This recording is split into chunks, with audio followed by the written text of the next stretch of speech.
All right, folks, we are live. How we all doing tonight? Pardon me. Alrighty, so let's see. Make sure my audio's okay. It always sounds a little soft on Discord. Not a lot I can do about that. All right. So, I guess we can get rid of the starting soon too, because I'm just highly professional. Alrighty. First thing I wanted to talk about tonight, a little something that was on my mind. It was something on Gab that got retweeted, and it was I don't even remember what it was off the top of my head. It was something by John Rivers, I think is the guy's online name. And I followed his account for a while, both on Twitter and Gab, but I sort of just unfollowed him recently, and somebody had retweeted it, and it's just there's something about the white nationalists, the guys who are just they're just fucking boring.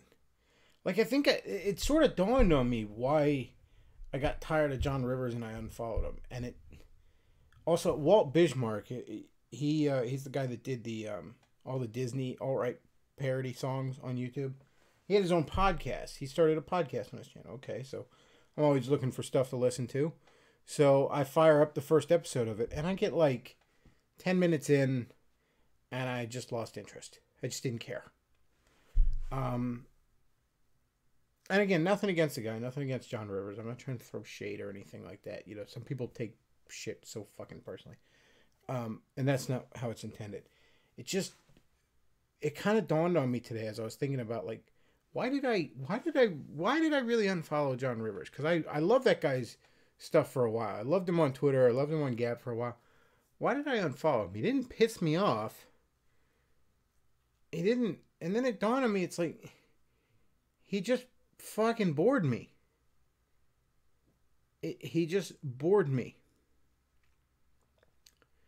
And I'm not, I'm not hard. I'm not opposed to the white nationalists against them. They probably view me as an enemy because I'm not in lockstep. But I'm very sympathetic to the goals and concerns of white nationalism, especially the concerns. I recognize there is a vehement anti-white agenda on the part of those in power, and I'm none too fond of it. But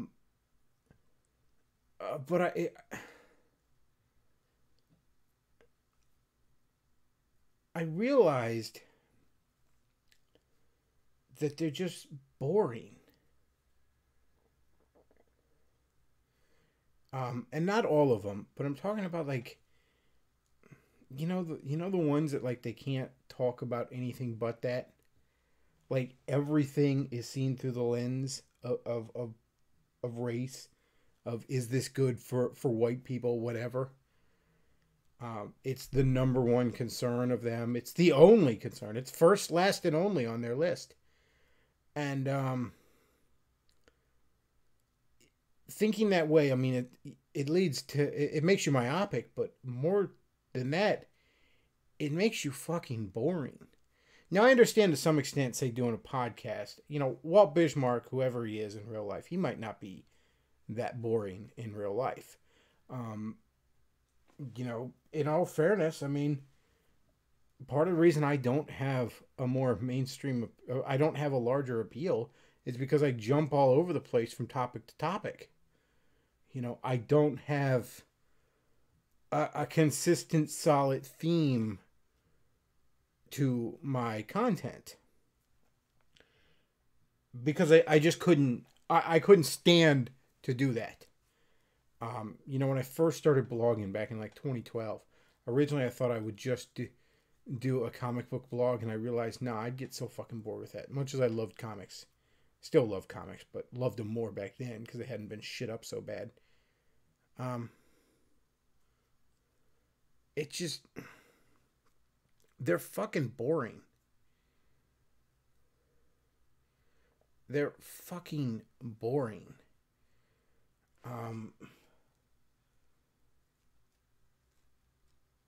just seeing everything through the lens of that. And I posted this on Gab. This is interesting. This kind of proved my point. I'm on the Gab, by the way. If you're on Gab, I'm gab.ai/the Bechtloff.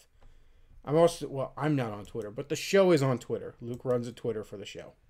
Twitter.com/Bechtloff podcast. So I do a post where I say, I used to follow some white nationalists on Gab and Twitter before it was banned from there, and listen to some of their podcasts. I was never one myself, but sympathetic to their goals and especially concerns. Yesterday, I tried to listen to the first episode of Walt Bismarck's podcast and was bored to tears. Next post.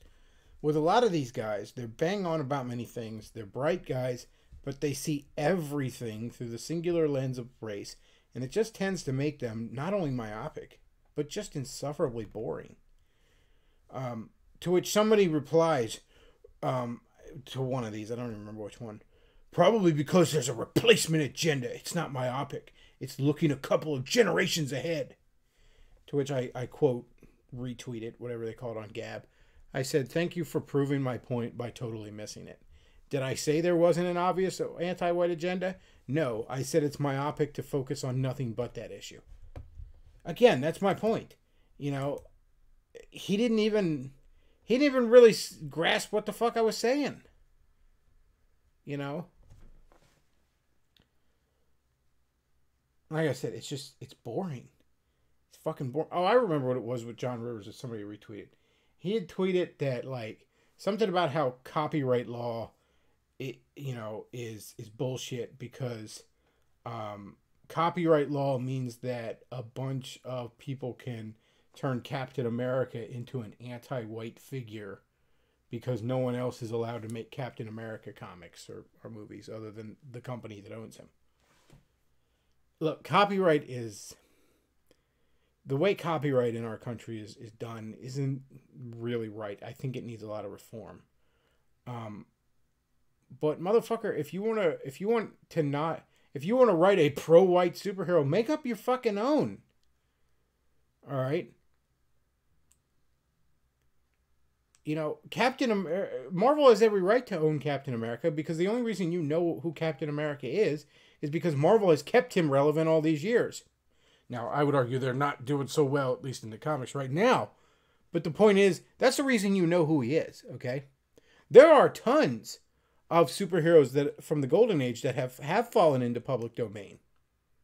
The death-defying Daredevil is one of the more common ones that pop up in a lot of books.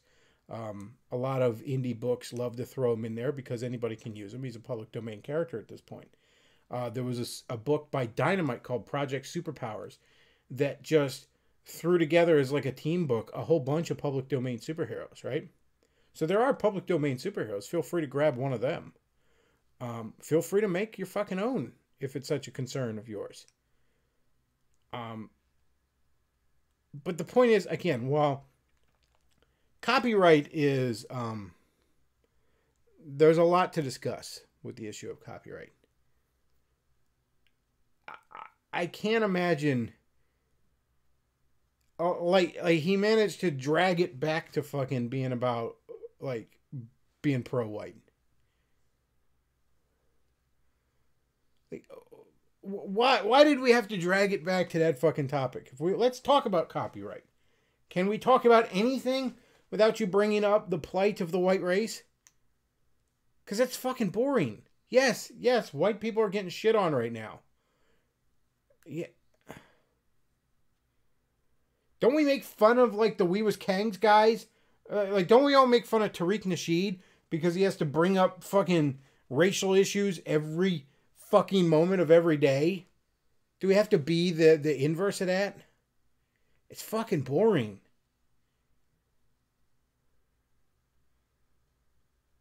Like, I get that it matters. I don't think it doesn't. Like, I'm a firm believer that different groups of people are different. I'm a firm believer that, yes, there is an anti-white agenda going on, and something needs to be done about it. Not 100% on what exactly we need to do about it. And really, neither are the white nationalists. My ethno-state with not a fucking idea how to get there. They have the underpants gnome approach to political activism. Step 1, spurg out on the internet. Step 2, question mark. Step 3, ethno-state.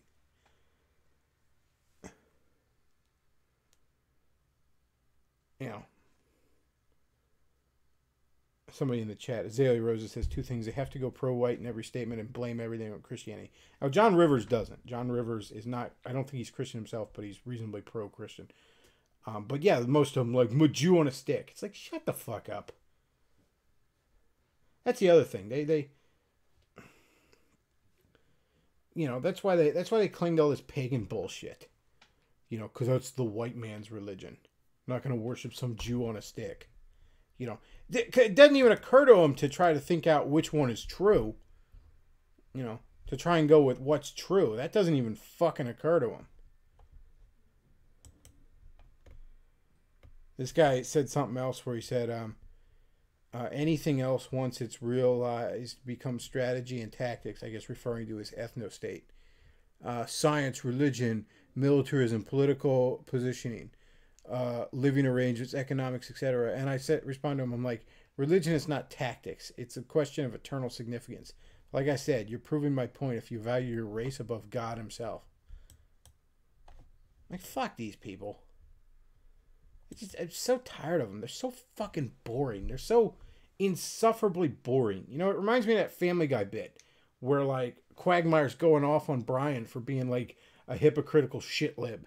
And then at the end of all the big speech, he goes, but you know what, Brian? I could forgive all that if you weren't such a bore. You're boring. And my ethno-state guys, my white nationalist guys, they're fucking boring. All right. I'm going to bring Luke into the call.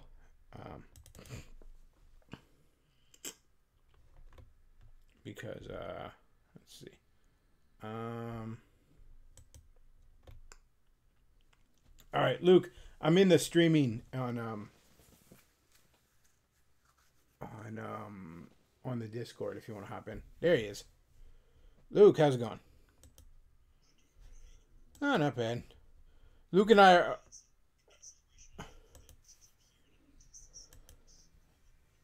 Okay. But I could forgive all of it, if you weren't such a bore. That's the worst of it, Brian. You're just a big, sad, alcoholic bore. Yep. All right. So, Luke and I were working on what I think is going to be an absolutely amazing. Oh, it's so much fun. Yeah. I'm not sure if they can hear me, but I'll see if I can fix that. We can hear you. It was on my end. I fixed it. But yeah, this is the I want to tell people about it. That's the thing. But I don't want to spoil it. I don't want to spoil it. I'll try to get it done as soon as I can. I promise. Oh man, it's gonna be so fucking funny. I just thinking about it makes me laugh. Oh, dude. Like it started with like a dumb idea on my part, and then Luke ran with it and did the lion's share of the audio. And then I banged out this audio clip today that I knew like there's no way I was going to be able to edit it together. So I had to bang it out in one just perfect run. You know what I mean? Just one like take a deep breath and just bang out this ramblings. And it took me several takes. But yeah, that was it's going to be fantastic. I cannot wait on that. Yeah, welcome to my world when I try to actually make a video. We'll throw that up on the Bechtloff YouTube page because Lord knows that page needs some love. But yeah, it's gonna be something special. I'm not gonna spoil it. I'm just gonna say that it's an animated video, and it's on the subject of Catholicism. It's on the subject of Catholicism. Oh. I'm doing my best to hold it back. I'm doing my best. It's gonna be fucking. I showed a few people like I told British James, like I went through like the spiel I'd be doing, and it's just wow, man. Oh, you liked it, huh? Yeah, I mean, I went through like what my spiel was, like I typed it out, and he just went like, "Wow, Jesus."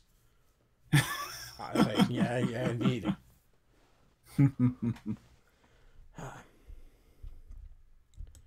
All right, so I have got some stuff we want to talk about this week. Let me bring it up. No, not this week. I should, because we will do a Saturday show. But it feels I haven't been on here in fucking forever. So normally I do more shows than this a week.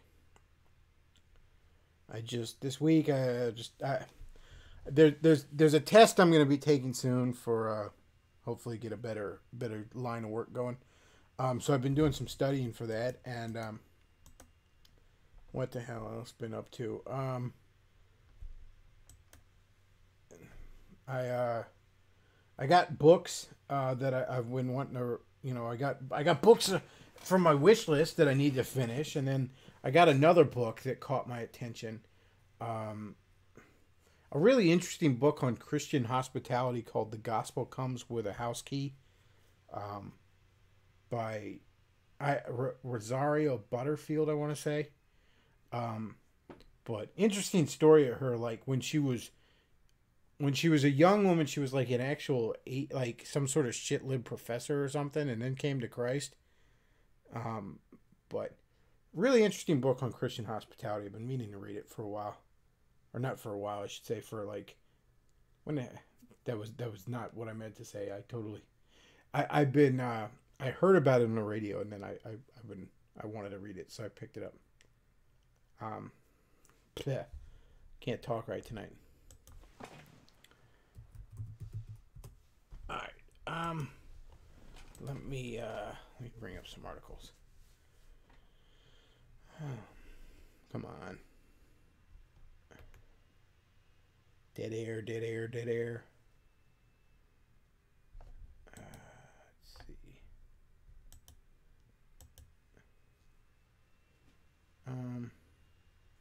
People are talking about taking a shit in the chat. That's lovely. Somebody says, "Do you read when you take a shit?" I sometimes do. Not always though. Honestly, I used to scroll Twitter on my phone all the fucking time, and I'd take a shit back in it when I was on Twitter. Hey, Luke, you still with us?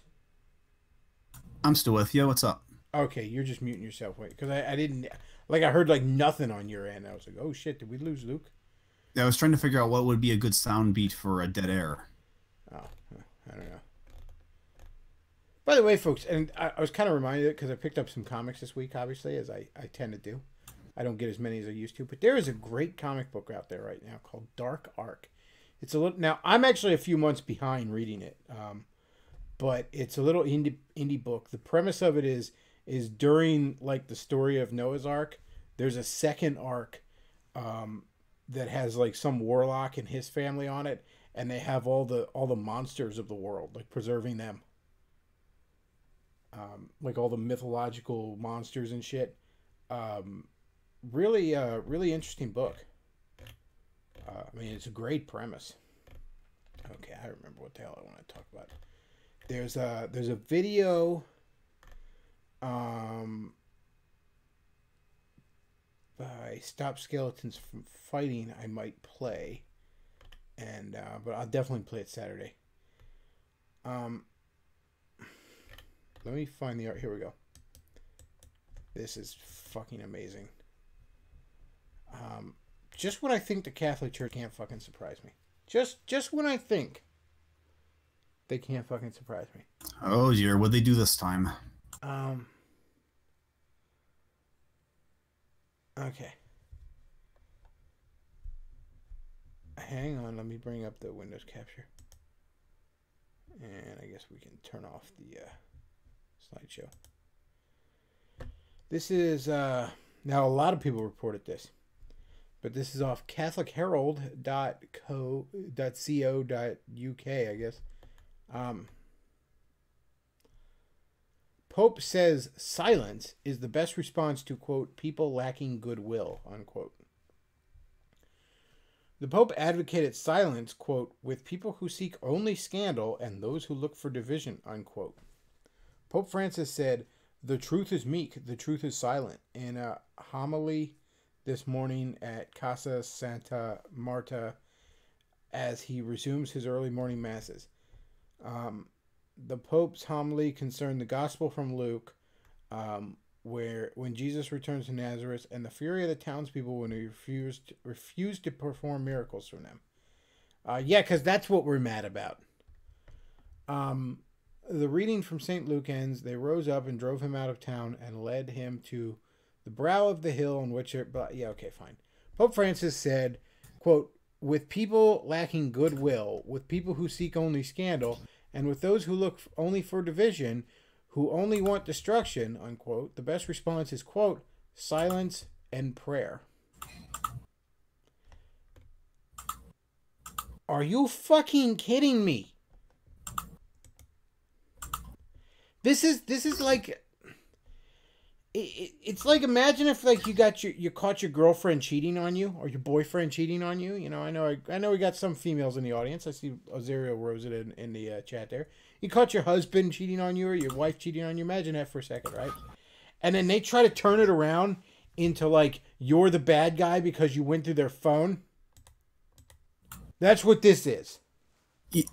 Every time something like this comes out, I'm always reminded of this clip here. But yes, I'm afraid if things keep going the way they are, we could lose our entire religion. Yes, we've got to stop these boys from going to the public. They've got to know to keep their mouths shut. Right. Yep. Right. And so, wait a minute. What? Yeah, how true, you know, South Park's take on all that it turned out to be. Like, are you serious with this shit? You know, oh, well, you know, I can't believe everybody just keeps harping on this whole, you know, systematic covering up of pedophilia thing. What's the big deal?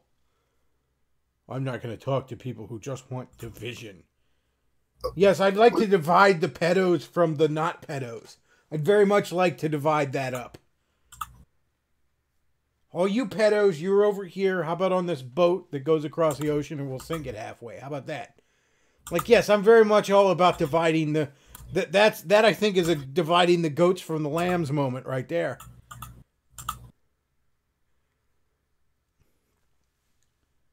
I mean, are you fucking kidding me with this shit?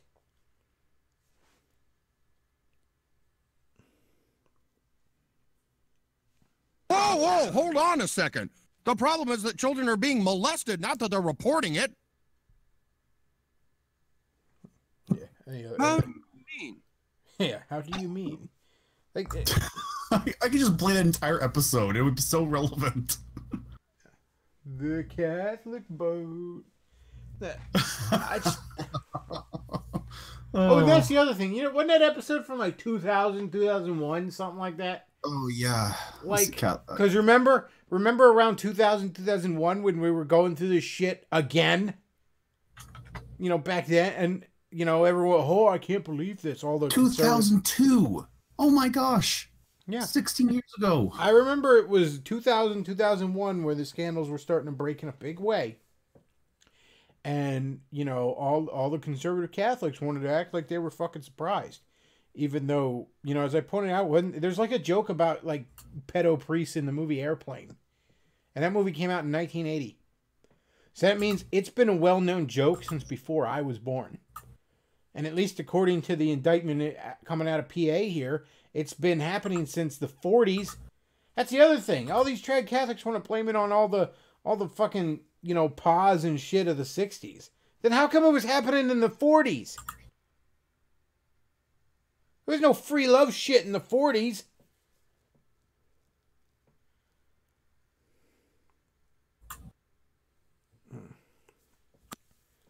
I'm beginning to suspect it was just always fucking going on. I'm beginning to suspect it probably goes back hundreds of years. Because you know what? When you have a very secretive organization and bad shit like this starts to come to light, what you're seeing is almost always the tip of the iceberg. Almost always. See, I bet you this shit goes back. Men of the church. If things continue this way, we'll never be able to have sex with young boys again.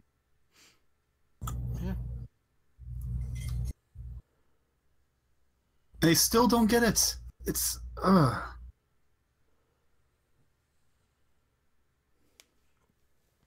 So 40s and probably, and well, I mean, there's a documentary out there that's called "Deliver Us from Evil," and it basically suggests that this has actually been a problem since the 4th century, and they've never been able to curb it.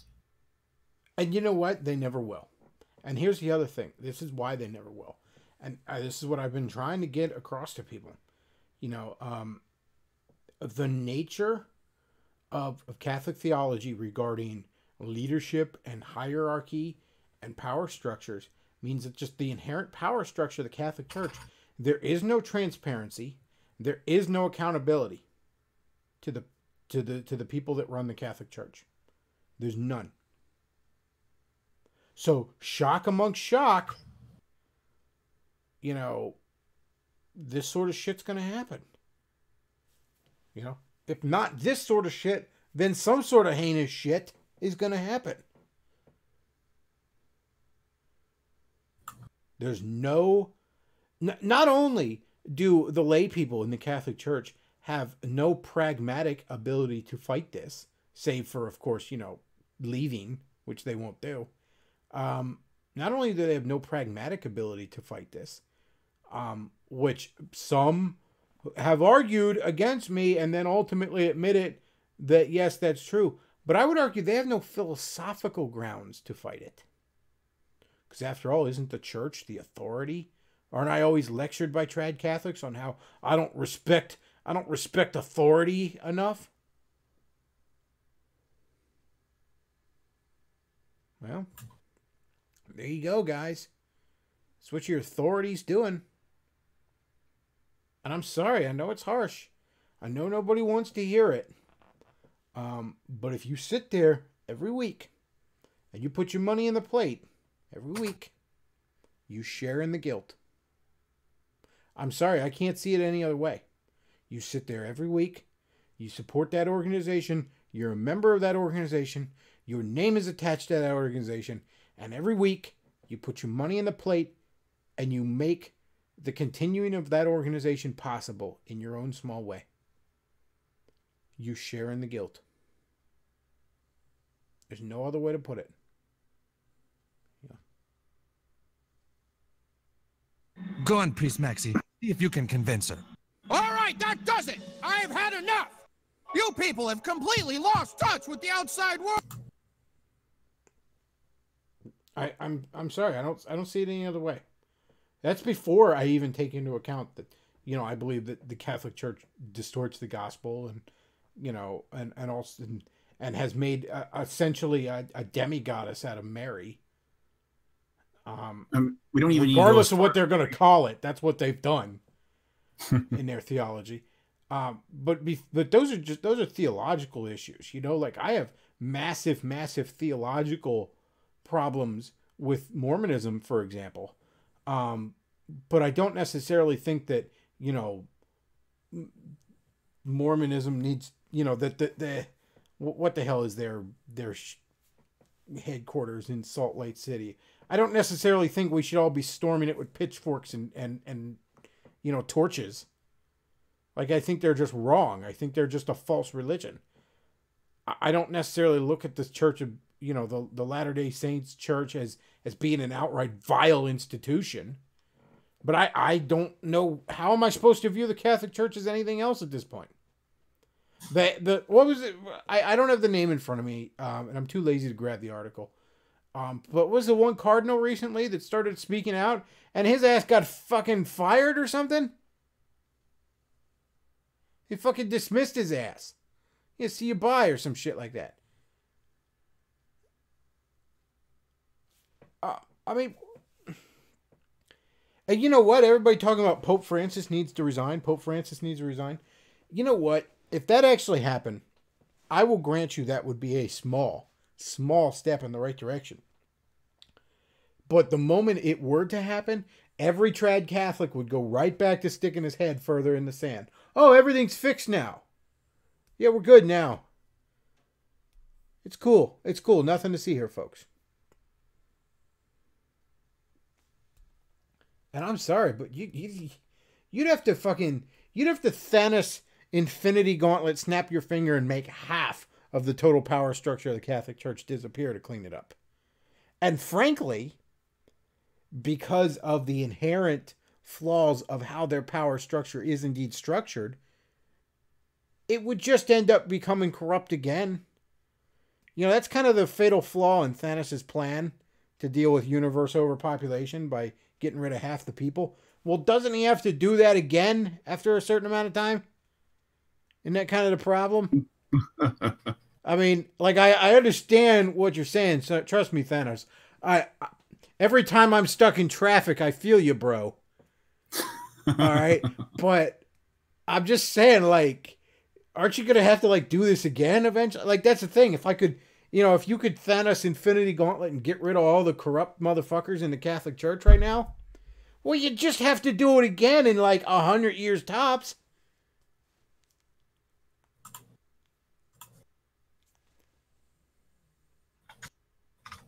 It's not just that you have weeds in your garden. It's that the nature of your garden makes it easier for weeds to grow.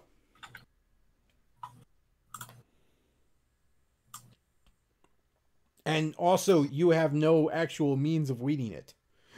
It's the other problem.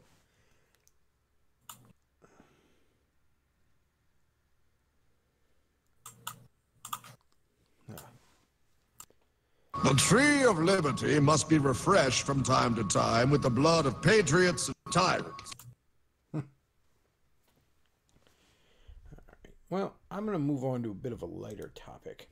I don't know if you'll be able to hear this, Luke. Let me see. I don't think you can hear this in this.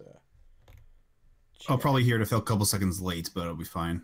All right. Yeah, it'll be all right. We're gonna watch a bit of a little video. Now, this is a channel I really, really like. It's called Stop Skeletons from Fighting. It's one of these retro game channels, and it's originally, like 6-7 years ago, this guy called himself the Happy Video Game Nerd. It was really derivative, but it's a really good channel, and this video is fantastic. Let me bring it up.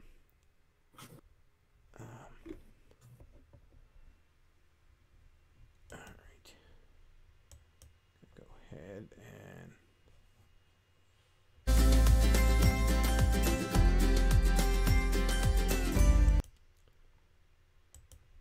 In July 2018, Nintendo filed a lawsuit against websites Love ROMs and Love Retro, dealing a massive blow to the gaming emulation scene. It's one of the first lawsuits of its kind in the online ROM space, and Nintendo is out for blood, seeking over $100 million in damages and the identities of everyone who uploaded ROMs to those sites. While it's unlikely the suit will actually go to court, we've already seen the ripple effects. A few weeks after the suit's filing, beloved 18-year-old ROM hosting site Emu Paradise voluntarily purged their site of all video game ROMs. If you aren't familiar, Emu Paradise was considered one of the safest hubs for downloading ROMs. It was relatively light on advertising and focused more on sharing the history of gaming. This was a move that not only protected the owners of the website from lawsuits, but also protected the identities of the people who contributed ROMs. People Nintendo would call pirates. People who are about sharing the history.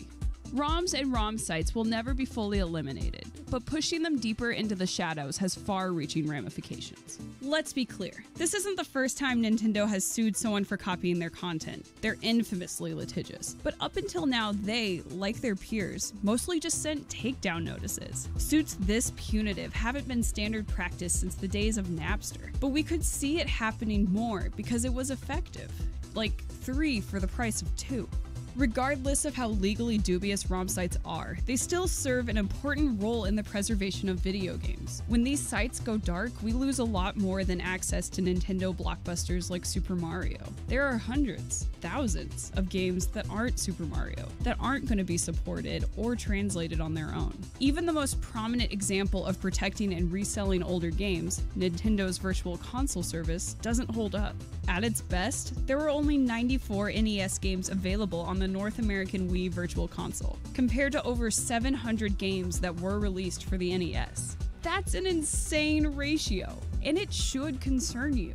Nintendo is completely within their right legally to do this. They allege in the lawsuit that ROM sites have damaged Nintendo in a manner that cannot be fully measured or compensated in economic terms. They can vault all of their games, and they can sue ROM sites into the ground. But the tragic reality is that some of these illegal files are all that remain of these games. The question remains if we're okay with the casualties, if we're okay with companies like Nintendo gatekeeping thousands of games under the pretense of protecting their intellectual property and their fiscal bottom line. This is Past Mortem, and today we're going to take a look at games preservation by illustrating just how so much of this young medium is already gone, and how much more it stands to lose. But first, I want to give a quick shout out to all of our Patreon supporters who make this show possible. Thank you.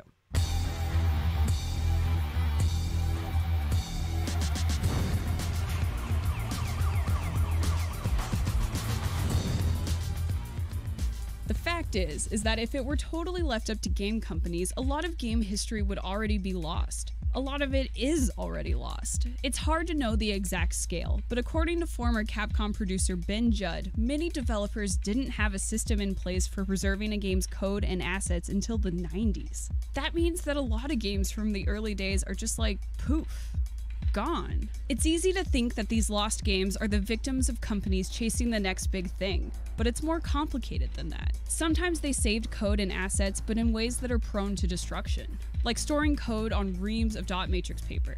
Yes, a game's entire code just printed on a giant stack of paper. There's also the fact that physical media is just in general prone to destruction. RCDs and carts just aren't gonna last forever, and technology becomes obsolete. Disk rot is especially a very real threat, though sometimes it's not really anyone's fault. A 1995 earthquake in Kobe, Japan actually destroyed much of the original art for the early Castlevania series, though the actual scope of the loss has not been publicly shared. A lot of games loss comes down to company culture. Developers weren't exactly forward-thinking in the early days. I mean, it was very common to see aliases instead of full names and credits, if games had credits at all, which a lot of them didn't. It's still a mystery who exactly made some of these old games. A lot of times the preservation of these artifacts fell to those people, the people who actually made them. There's a lot of examples of this, to the point where it feels downright depressing. The code to Sonic Spinball, for example, was thought lost for several years until a developer just found it in his garage. Echo the Dolphin is only around because a developer external to Sega thought to save it. Even a game as important as StarCraft was thought gone until it randomly turned up in an eBay auction in 2017. The Apple II source code to the original Prince of Persia was thought lost until Jordan Mechner's dad just found it in a box. But failsafes like this can't really counteract the bigger risks, like the actual closure, buyouts, or just reshuffling of companies. One of the most prominent examples of this is also one of games' biggest busts, the crash of 1984. After the market fell out, Atari began unloading all of its design documents and game's source code, and only a few of the buyers thought to save the contents. We're not talking ET in a landfill, we're talking file cabinets of design documents and source code either sold at auction for $2 a pop or thrown into a dumpster. We have some insight into the design process of a lot of Atari games thanks to the people who happened to just show up to the liquidation sale.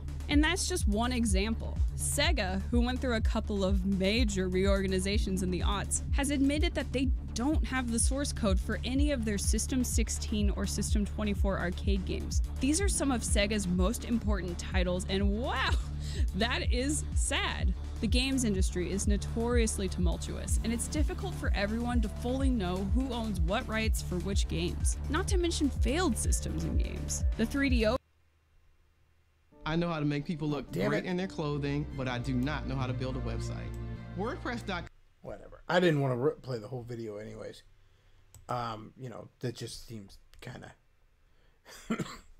Wow, that reminds me of the problem with copyright in the film industry. There are hours and hours and hours of movies that will be lost to time because they won't, copyright will not allow them to touch them. Yeah. As I was talking about earlier in here, there's a lot of discussion that needs to be had about copyright, but just this general idea of You know, the people that are like, get rid of all the copyright, I think it's stupid. Like, you know, the guy who's like, oh, Marvel shouldn't own Captain America because I want to write pro-white Captain America stories or some dumb shit like that. Well, no, Marvel is the reason you know what Captain America is. You know, because they've kept it relevant all this time. They really should have done what who's the company that owned Spider-Man before it went to Marvel? Back to Marvel again? Sony? Oh, well, they had the movie rights. Yeah, that's where you get really complicated. They have the movie rights, and Sony still has the movie rights. They just agreed to play nice with Marvel. In other words, they agreed, we're going to make Spider-Man movies that take place in the Marvel Cinematic Universe, and you can use Spider-Man in your movies, and we can use Iron Man in our movies. And I mean, that's remarkable that everyone was willing to play, you know, to be adults in the room. Finally, frankly, that's what they should have done with Amazing Spider-Man when they first rebooted the movie series. I'm like, what was the point of rebooting it anyways if you weren't going to fold it into the, you know, broader Avengers universe? But, and yeah, like Fox still has, you know, Fantastic Four and X-Men movie rights, but Disney, Marvel through Disney, you know, through Marvel owns those characters outright. They just, for a certain length of time, no longer can't make movies or TV shows based off of them. But they still could, you know, Disney still owns Wolverine. They just right now don't have the right to make Wolverine movies. But they can make 1 million Wolverine t-shirts and 1 million Wolverine comic books and 1 million Wolverine action figures. You know what I mean? Mm-hmm. I don't know. With a lot of copyright, I kind of feel like things should fall into public domain quicker, if they're not being used. You know what I mean? Like DC should still own Superman, because even though Superman's over 75 years old, the DC has been doing shit with him ever since. You know what I mean? They've been keeping him at least somewhat relevant for all that time, and that's no small feat. But if it's something where it's like, you know, somebody owned it 80 years ago and now nobody's sure who owns it and nobody you know, that kind of stuff, well, maybe it should just go public domain, you know. There's some oddball cases, like, you know, I always talk about the Blue Beetle, right? Now, there have been 3 Blue Beetles over the years, right? There was, in the Golden Age, published by a company called Fox Comics, a character called Dan Garrett. He was the Blue Beetle. That was his name, Dan Garrett. And then the Ted Kord Blue Beetle that would get published by Charleston Comics, that actually was the second Blue Beetle. He was following in his mentor Dan Garrett's footsteps, right? Because Fox Comics had gone under, and interestingly enough, nobody owned Dan Garrett, right? So then, and then that Mexican kid, whatever, he took over for Ted Kord in DC recently. So DC owns Ted Kord and Jaime something or another, some Mexican name, whatever, the third Blue Beetle. DC owns those 2 characters full stop, because in the 80s, DC bought Charleston Comics, which owned the Ted Kord Blue Beetle, and in the mid 2000s, they created that third Blue Beetle. But nobody actually owns Dan Garrett. DC has used Dan Garrett. You know, Dan Garrett is a part of the fictional history of the DC universe. You know, he was the first of 3 Blue Beetles, right? And if I'm not mistaken, he actually has a cameo in the Batman Brave and the Bold. Yes, and he pops up here and there in, like, stories that take place in the past. They don't really use him in the current, you know, DC universe, but, like, I remember there was a JLA Year 1 series that had him guest starring in it. You know, point is, though, I'm perfectly within my rights to just make a fucking Dan Garrett Blue Beetle comic. Now, the thing about that's weird, though, is I think they might own the, like, I can't call a comic Blue Beetle, you know what I mean? Like, I could call the character Blue Beetle, but I couldn't call the title Blue Beetle. There's actually a little independent comic company called Lucky Comics that has a comic out called Beetle Girl, which is the granddaughter of Dan Garrett in that universe. So, I mean, there's all sorts of interesting things. Like, for example, the reason Captain Marvel at DC, the reason, like, his movie is going to be called Shazam, and the reason his TV show in the 70s was called Shazam, and the reason his comic book is always called Shazam is because Marvel sued DC, and there was just some agreement where DC's like, even though we own now, because it was Fawcett Comics in the Golden Age, or in the Silver Age that had that guy, Golden Age, and then DC bought him. But they're like, even though we own this Captain Marvel character, we're not going to call a comic book Captain Marvel. Like, anything he's in, we'll call it Shazam. Which, and then, I mean, there's all sorts of legal battles actually over Captain Marvel. Like, when Captain Marvel came out, DC tried to sue that company, claiming that he was too much of a ripoff of Superman. Which is especially funny if you know anything about the modern comic company, because comic companies have ripoff characters all the time. It's almost become a staple. For example, there's a bunch of Marvel characters called the Squadron Supreme, which are like heroes that exist on a parallel universe that are all blatantly Justice League knockoffs. Like there's a character Hyperion that's a knockoff of Superman. Power Princess is a knockoff of Wonder Woman. Dr. Spectrum, a knockoff of Green Lantern, for example. It's basically Marvel's way of having their own Justice League. It's blatantly an homage / parody / ripoff / knockoff / whatever. So, I mean, and that's just in comics alone, the weird stories of copyrights. And she brought up games, you know. Licensed games fall by the wayside so easily. Like, you'll see lots of games get re-released on a virtual console, right? But are you ever going to see, say, the first X-Men game for the Sega Genesis, just called X-Men, re-released? That's a fantastic game. You ever going to see it re-released? You ever going to see Spider-Man for the Atari re-released on a virtual console legitimately somewhere? You know, that's the first ever Marvel Comics video game. That's a piece of video game and indeed Marvel Comics history. You know, she showed the picture of GoldenEye. You know, in order for GoldenEye to be released, you know, Nintendo and maybe Rare, I don't know. But Nintendo and whatever company owns James Bond has to come together and shit like that. There's all sorts of... Copyright law in this country needs reformed. I don't think we need to throw the baby out with the bathwater. I don't think that, you know, if a company puts the effort in making a character or franchise relevant to the American public, I don't think that just, you know, anybody should be able to take that and like I shouldn't be allowed to make my own Harry Potter book, you know, because I didn't make Harry Potter, you know what I mean? Or anything like that, you know? So I don't agree with the idea that, like, I don't know, when you make something, you should be able to own it. And one of the common complaints in comics is that, you know, that it's somehow unfair that creators don't get to own characters they made for Marvel or DC. And I've always thought that's horseshit, especially when it's very derivative characters. Like let me put it this way. Todd McFarlane, you know, the guy that created Spawn, well, he also co-created Venom, right? David Michelin was the writer. But how much did Todd McFarlane has in his head that he should own Venom. That's one of the things he was butthurt about. Marvel was making all this money off Venom in the late 80s, early 90s, and he wasn't getting none of it, right? But what did Todd McFarlane fucking do? Let's take a look here. He didn't create the black costume.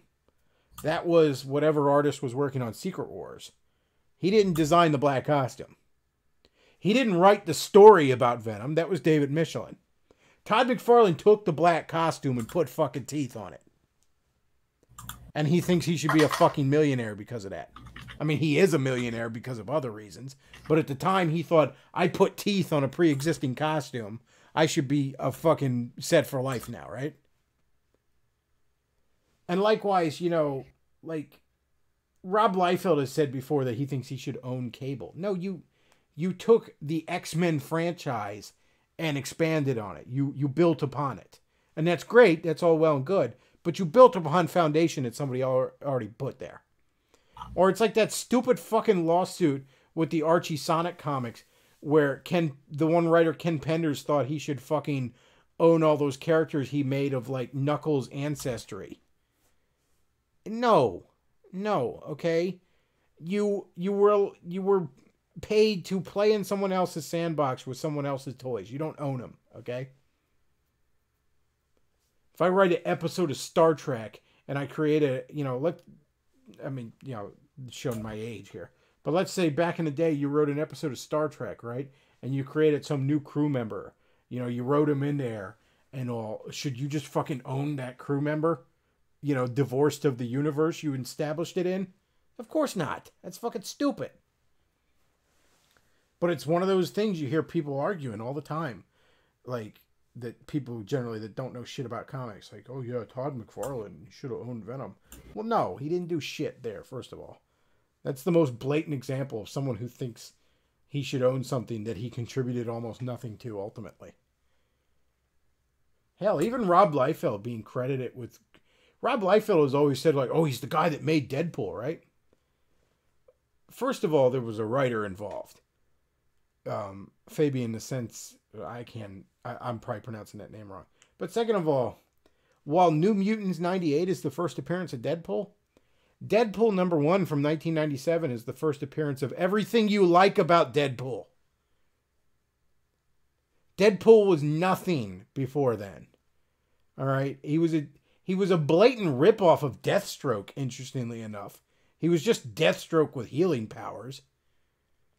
It wasn't until Deadpool #1, I believe Jeff Loeb was the writer, that decided, hey, why don't I put a personality on this character? Everything people like about Deadpool, Rob Liefeld had nothing to do with.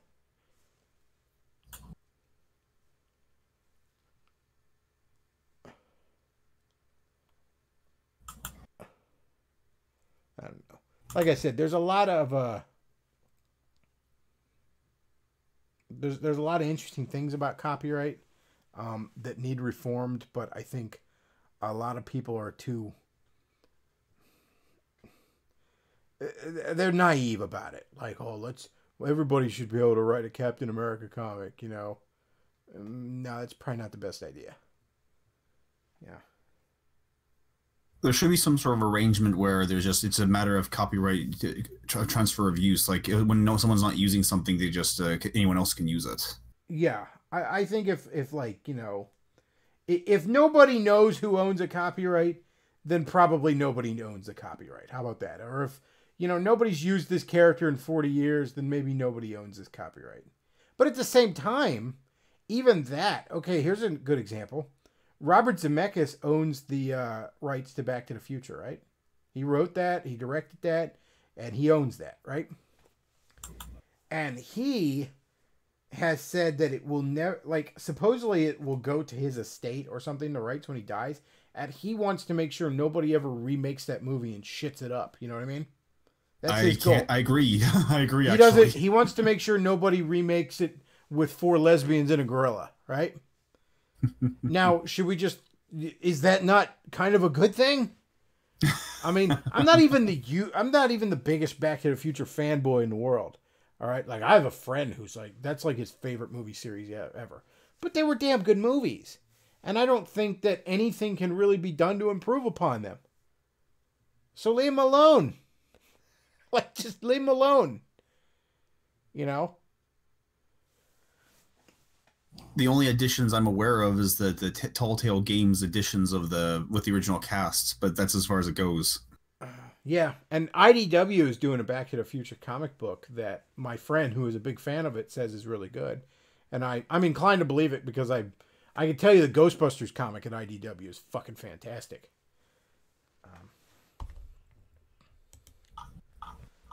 But yeah, like I said, there's a lot of and generally speaking, though, copyright should not be something where it's like we're fucking over the preservation of media.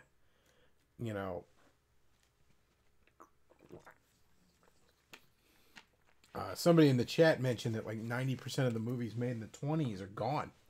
They're just fucking gone,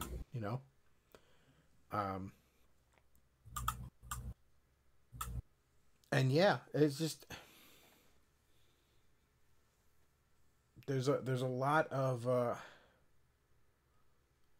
there's a lot of gaming history that just isn't going to be preserved by these companies, and outside forces should preserve it.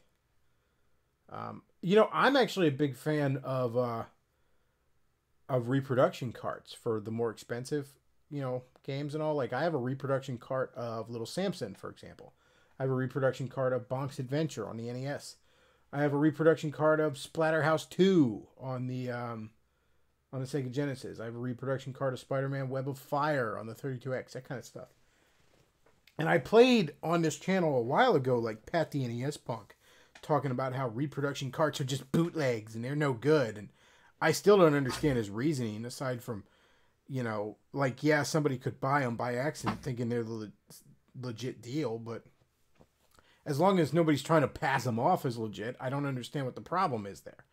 You know, I wanted to play Little Samson on a fucking NES, and I don't believe Little Samson is released on Virtual Console anywhere, because I think it was Taito, or however you pronounce the company's name, made it, and they don't, you know, they don't, I don't think the company exists anymore. Which, by the way, really, that means, you know, we should be able to make Little Samson too. I'm okay with that now, because, you know, it doesn't exist anymore. Nobody made any kind of pre-arrangements, whatever. And yeah, you look at like how companies have, like, you know, collapsed and you know, like, I was, a couple years ago, I got into Bomberman, like, for the first time ever. You know, I never really played it. It was, I think the first time, I think I might have played one or two of them as a kid, but the first, when I got my Game Boy, I got Wario Blast, which is basically it featuring Bomberman, which is just a Bomberman game, basically. It's Wario versus Bomberman. You can play as either one, and it's just Bomberman. The gameplay is just Bomberman. And I was like, this is kind of fun. And I come to find out that's just what Bomberman is. I was like, okay, well, I'm going to play me some Bomberman. And, like, I'm looking into, like, modern Bomberman games, and I'm like, who the fuck owns Bomberman? Because Hudson Soft is gone. They're fucking tits up. So who owns Bomberman? I think Activision owns them or some shit like that. But it's one of those things where it's like, you know, that had the potential. If nobody had bought up their assets, then it could be like nobody owns Bomberman and there's just no more Bomberman games anymore. You know?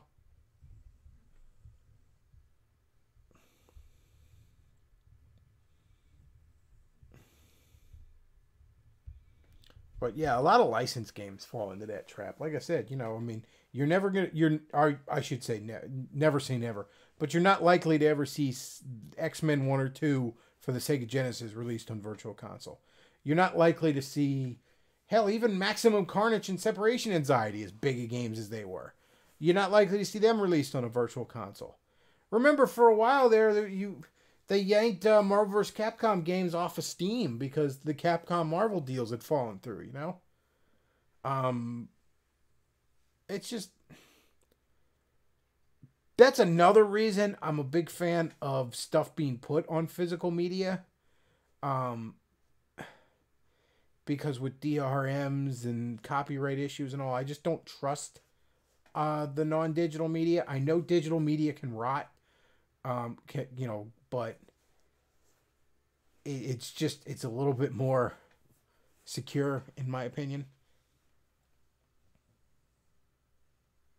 But yeah, that whole video, by the way, folks, that channel is Stop Skeletons from Fighting. Check it out. It's a great channel, and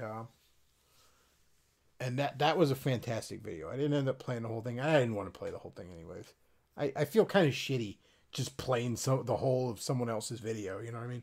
Especially if it's like 15 minutes long. It's like, watch me watch YouTube videos. I don't that's not what I'm going for here. But yeah, a lot of these things, man, there's no proper means to play them, you know?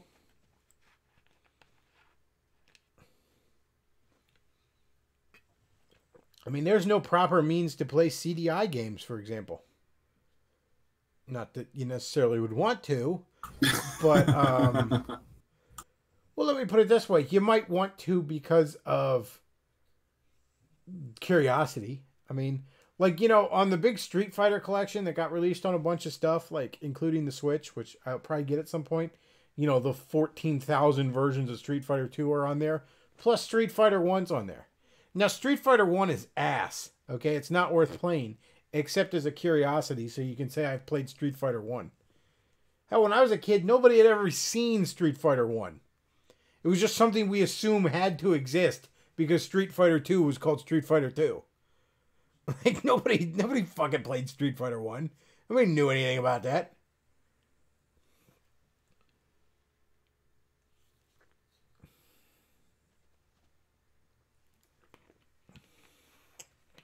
We just remember all the different turbo versions that came with it. Yeah, it's like, well, I guess Street Fighter 1 has to exist because this is called Street Fighter 2. Why would they call it Street Fighter 2 if there wasn't a Street Fighter 1? Well, have you seen Street Fighter 1? No one's seen it. Oh, that actually reminds me of a video game joke. There's a character who has a super move that's called Mach 3, and it says there is no Mach 1 or Mach 2. I just do that hit hook the crowd, and they would, and every time I do it, they'd always come to see Mach 1 and Mach 2, and they would always come back. There's a YouTuber I like. A lot of you are probably familiar with him, but I Hate Everything. He has a video series called The Search for the Worst, where he's going through like the worst rated movies on IMDb and like figuring out which is the worst one. Well, there's Cool this Cat. really, Cool Cat was one of them. There's this really shitty like spy spoof comedy thing called Leonard Part 6 that Bill Cosby had done in the 80s that he reviewed on there. And the reason it's called Leonard Part 6 is because parts 1 through 5 are classified. Because it's like a spy spoof. And that's actually pretty funny. Now, the movie itself was ass, but that part was pretty funny. Like having a spy spoof movie and naming it Part 6 because parts 1 through 5 are classified, that's fucking funny as hell. The rest of the movie, not so much. But that's a good idea right there. It's a shame it was wasted on that movie.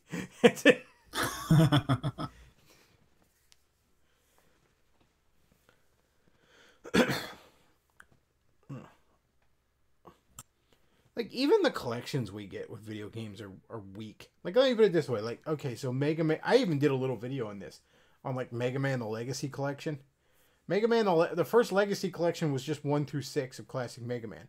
And I come to find out... I shouldn't say find out. I heard a rumor that the reason it was 1 through 6 is because somebody just handed Capcom this really good NES emulating software to just put out the 6 NES games. Like... because Capcom was so fucking broke at the time. Remember, it was around 2013 and all. Capcom had like 56 million to its name, which is nothing for a company of that size. That'd be like me having $56 to my name. You know? I'm in trouble. I better hope payday is tomorrow. You know what I mean? Well, to me, like, if I wanted... If you were like, Bechtloff, what would you want in a Mega Man collection? I want an actual Mega Man collection. Give me Mega Man 1 through 10 at the time. I know 11's coming out, right? Of the classic series. And then give me 1 through 5 from the Game Boy. And then give me the Game Gear one. And then give me Mega Man and Bass.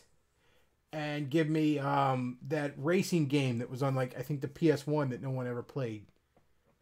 But, like, give me all the classic Mega Man games. How about that?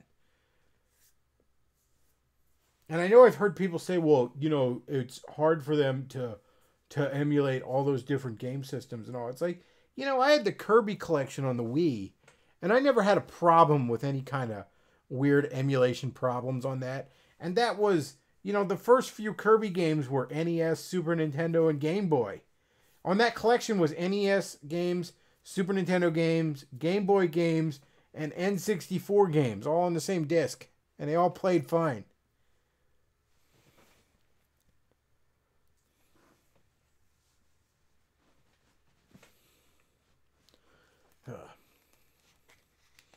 But yeah, there's a lot of problems with preservation in this industry.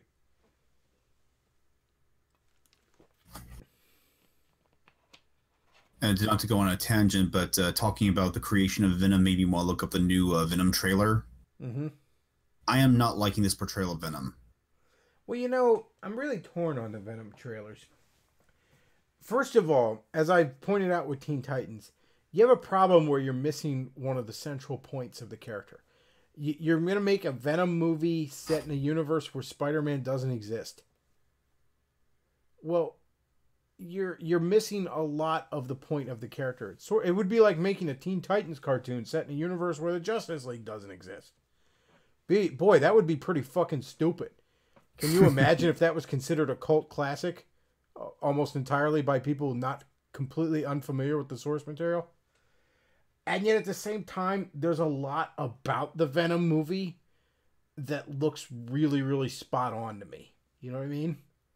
Like, the monster himself looks great. I just don't like the idea of the Venom character having like a conscious voice uttering in his ears, like directly towards him. Like my first exposure to Venom was the original TV series, and it was kind of implied that the mindset of the Venom was just amplifying the person he's attached to. I sort of like the idea of it being more conscious, but I don't know. I don't necessarily like there's something almost malicious about the voice where it's like, oh, we're going to do what we want, where there should be something more primal than evil about it. You know what I mean? It should be like we should kill him. We can get away with it. Wait, this isn't right. It should be more like it should be more like an animal, you know? We have to kill him or he will hunt or he will hurt us, you know? Or he will hurt others or he's encroaching on our territory or something. You know, it should be that kind of line of reasoning, very animalistic. Not just, you know, let's be an asshole. There's a lot of stuff about it I like. If you just rework the script to be a just be set in a universe that has Spider-Man in it. You don't even have to have Spider-Man in the movie. Just have it be established that that's part of the universe. You know what I mean? And that's where you got this costume or something. I don't know. You know, he doesn't have the big white spider on his chest. There's a lot about it I think is really well done, and looks really well done. But much like the Teen Titans cartoon, you've just sort of missed a lot of the central point of things. And, you know... Or at the very least, have Eddie Brock be in rivalry with somebody, or at least give him a reason to be vengeful and want to seek out revenge. If I was going to make a Venom movie and not have Spider-Man in it, I would make a movie where Venom has been Venom for a while, and he's just sort of like... We understand Spider-Man exists in this world. Like, bang out Venom's origin in the first 5 minutes, you know what I mean? Just a quick montage to give you Venom's origin, you know, but he's moved on. He's not about fucking with Spider-Man anymore. He's moved on. Let's say he's gone off to San Francisco. And then, like, basically just do the story of Carnage. You know, have the Carnage symbiote find Cletus, like, spawn off Venom, and you know, find Cletus Cassidy. And then it's just, you know, Venom is the good guy in this story. Carnage is the bad guy. Boom, there you go.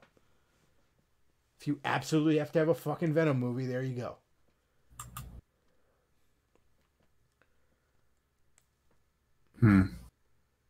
I look forward also to hearing Todd McFarlane whine about how he's not getting any money for the Venom movie. It's like, you already own Spawn. Isn't that good enough for you?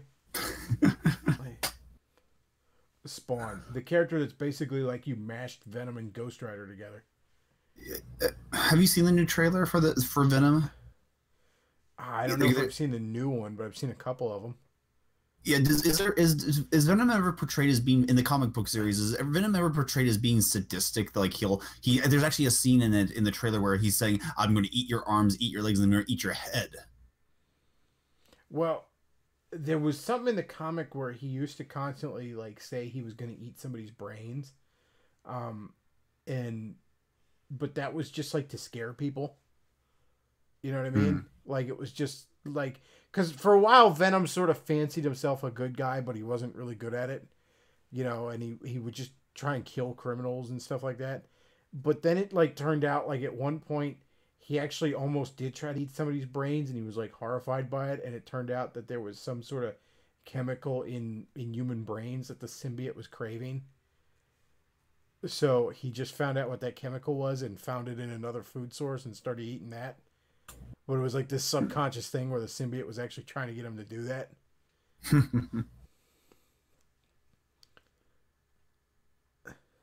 Yeah, it should be like a subconscious brain. It shouldn't be like a fully sentient brain.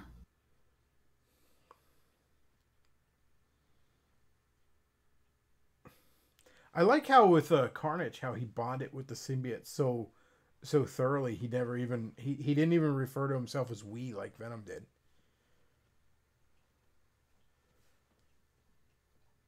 Like Carnage and his symbiote got along so great that plus Cletus was just the dominant mind in that, so he just I love Carnage. He's way more of a better character than Venom in my opinion. And it's weird that like he gets shit on so much by a lot of like comic fanboys. Like, well, he's just stupid. All he does is kill people.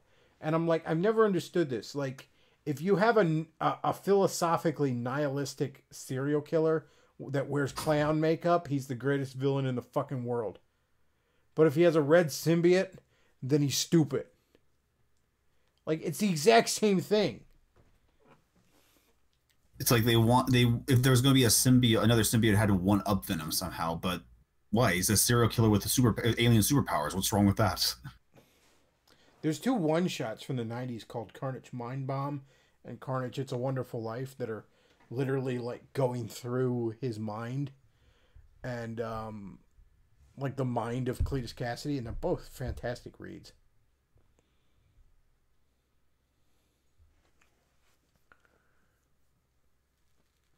Hell, I actually like him as a Spider-Man villain. A lot of people say he's too dark for Spider-Man, but I kind of like.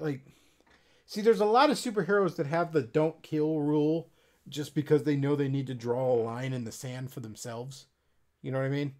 It's like I'm already operating outside the law. I have to have some sort of line. You know what I mean? But Spider-Man sort of has the no kill rule because he's really faggy about it. Like he constantly whines about like the value of human life, of all life, and all this other gay shit.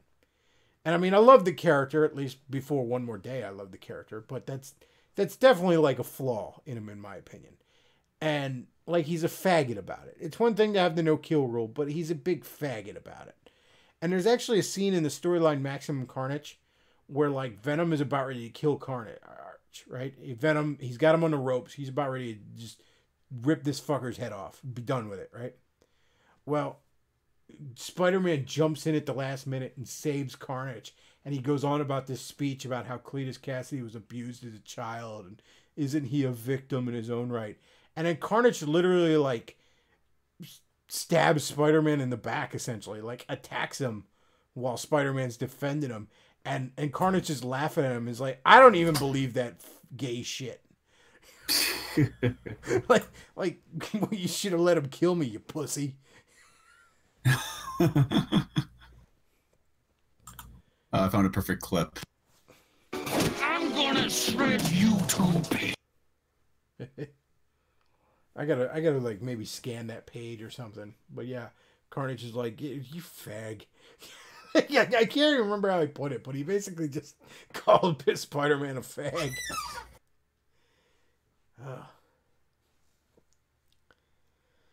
Alright. Well, I think I'm gonna wrap this up because, well, it is getting reasonably late, even for me.